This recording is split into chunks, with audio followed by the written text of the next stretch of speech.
Hello, delegates to Sydney Model UN. Congratulations on being chosen to be part of this prestigious group and this forum. You are clearly a future leader, which is why you're here. I'm Irene Natividad. I'm president of the Global Summit of Women.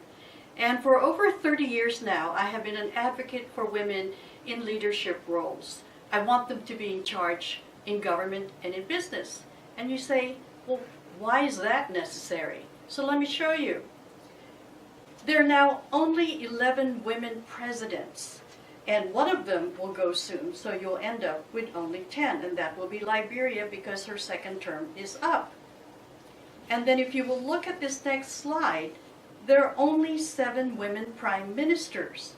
So the most famous one is Angela Merkel, whom you know, and the most recent one is the current Prime Minister of New Zealand. If you added 11 plus 7, you come to only 18, or less than 10% are headed by women, even though we make up half, and in some countries, more than half of the population. So, when we look at the private sector, on the other hand, the numbers don't get any better. So, for instance, in my home country, the United States, only 5.2% of CEOs are women. We're talking about only 26 out of the 500 largest companies in the US are headed by women. In Australia, the numbers don't get any better. Only 11 women out of 200 for 5.6%. And then the most incredible number, in Western Europe, out of 265 blue chip companies, only 1.1% or 3 women lead those companies. So that's the private sector. So the next question is, why does it make a difference if women are in charge? So let me share with you some studies that show the rationale for why I and many others fight for more women in leadership roles. So there is a study by Goldman Sachs that shows the rise in gross domestic product, in GDP, when women are fully engaged in the economy. Take a look, 16% in India, 12% in China, 11% in the US, and then 9% in Western Europe. On the right-hand side of this slide, you will see similar numbers, different percentages, but similar sense of growth in GDP. Now, if we are to look at the private sector, what difference does it make if women are in charge or in senior leadership? Companies with more women on boards showed 40% higher net income growth compared to companies with 0.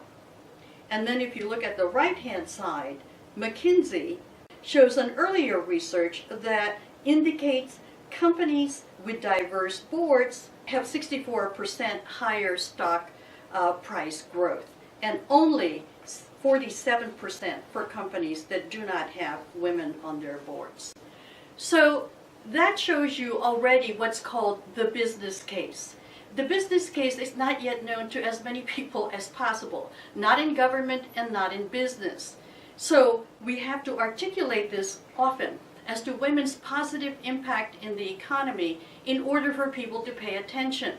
Recently, the head of the Federal Reserve Bank, Janet Yellen, said that America's prosperity from the 1950s to the present was due to women going to work. That is probably true for Australia, and it's probably true for every country in the world, because 2 earners bringing home income is significantly more than 1 earner, even if one of the 2 earns less than the other. So where are the women? If they're not at the top, where are they? Well, they're the majority of voters in almost every country when they're allowed to vote. They're in local government offices, but they aren't at the federal level in many instances, not at the cabinet and not yet as presidents and prime ministers, as I showed you earlier. In companies, they tend to be the workers. 40 to 50% in developed economies, probably less in developing, but they're there and growing in number. And they're in middle management. In my country, the US, they're trapped in middle management. So what can we do? Many countries have constitutional guarantees for equal rights. We don't have one here in the United States. Other countries do, but they may not have the policies that make that guarantee possible. So those of you young people, need to work hard in the future to ensure that there are policies in place that create an equitable society. And it's going to need the young men in the audience and the young women here as well to make this dream real. And right now, it is only a dream. It is something that you can do, that you can discuss and debate endlessly. But the fact of the matter is, women are not yet in charge. The problems are actually pretty simple. There's no country that has solved work at home and work at work. There is no country that has solved pay equity. Women are still paid less than men in every country. And sex discrimination in the workplace is rampant, as you have seen in all the sexual harassment scandals that you have read about. So I'm looking to you. I'm looking to you, the future of Australia, and the future of every country, frankly, to solve what we haven't solved, to create a diverse, equitable society where women, alongside the men, create a country that you will be proud of. Thank you.